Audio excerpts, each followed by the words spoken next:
Pode falar, doutor João. Muito bem, eu sou João Batista de Lacerda, médico espiritual da falange do nosso ilustre e amado mestre Bezerra de Menezes, doutor Adolfo Bezerra de Menezes. Muita satisfação, é claro que pertence à falange desse nobre ente espiritual, tão dedicado aí ao nosso planeta, não só à cura de pessoas, como também um grande trabalho junto com São Francisco de Assis, no socorro aos animais e também um trabalho junto com os xamãs, no socorro junto à Mãe Natureza, a Mãe Terra, tão esquecida, atacada e covardemente destruída por aqueles que colocam os interesses financeiros à frente dos interesses humanos. Bom, o assunto aqui não é política, vamos ao que interessa. Vamos falar hoje da segunda morte.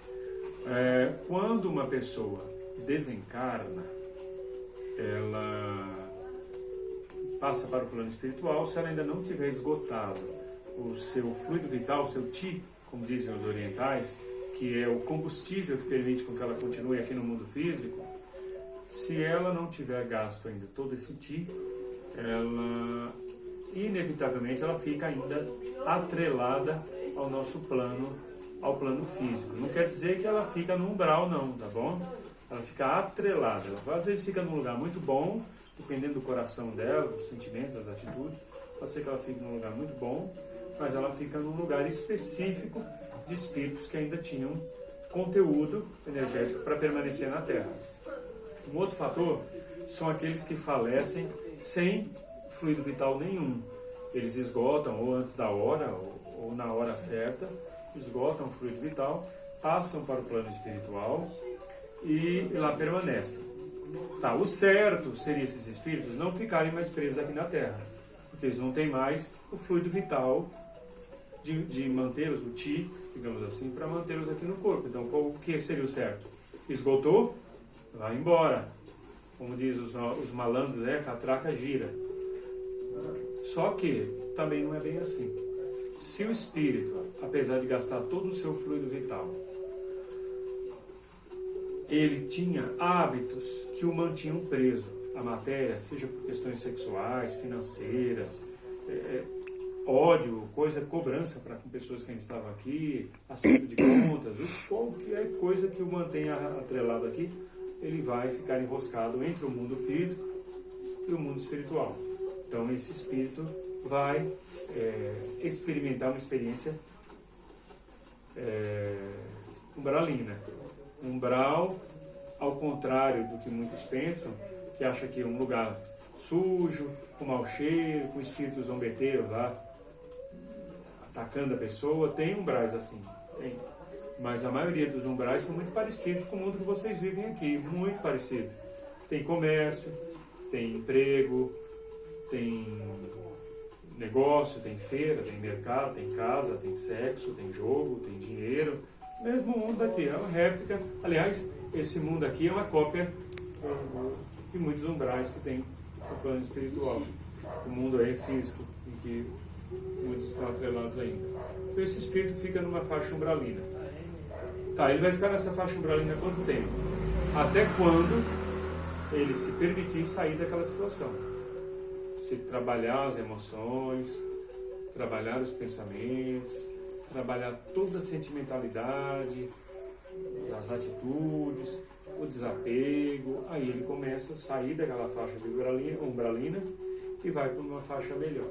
Aqueles que não conseguem passar para uma faixa melhor de jeito nenhum, porque não aceitam as instruções, não aceitam a luz, esses, com o passar dos anos, pode levar um século, 2, aí depende da necessidade reencarnatória daquele espírito e de como ele tratou o corpo físico na última encarnação.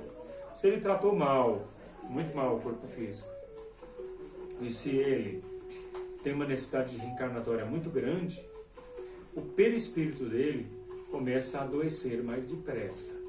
Começa a se manifestar nele doenças que não deu tempo de aparecer no corpo físico, mas iria aparecer se ele tivesse vivido mais alguns anos. E começa a aparecer doenças novas, doenças que ele não teria no perispírito dele, caso ele estivesse na luz ou tivesse reencarnado.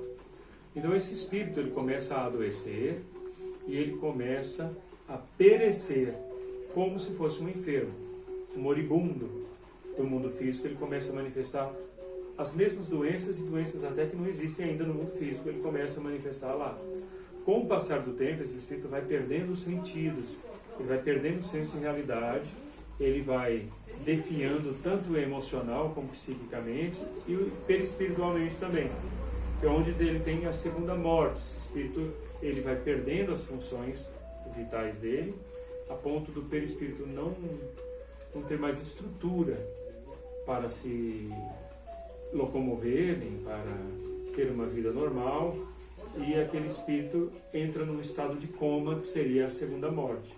Não tem como o espírito morrer, o espírito é imortal, mas tem como ele entrar num estado comatoso, que nós damos o apelido de segunda morte. Esses espíritos geralmente são recolhidos por espíritos que têm a tarefa exatamente de recolhê-los, são levados para um lugar onde receberão tratamento, e após esse tratamento inicial, que muitas vezes é o tratamento das feridas, o tratamento de alguma chaga que se abre, alguma outra enfermidade, esse espírito não necessariamente volta do coma. Ele já vai direto para a reencarnação. Uma reencarnação compulsória, onde os anjos guardiões dele assinam a parte burocrática, porque tem uma papelada para reencarnar, assinam como responsáveis, mais uma vez, pela reencarnação daquela pessoa. Então ele não vai ter muito poder de escolher qual a família que ele quer nascer, qual o país, e não.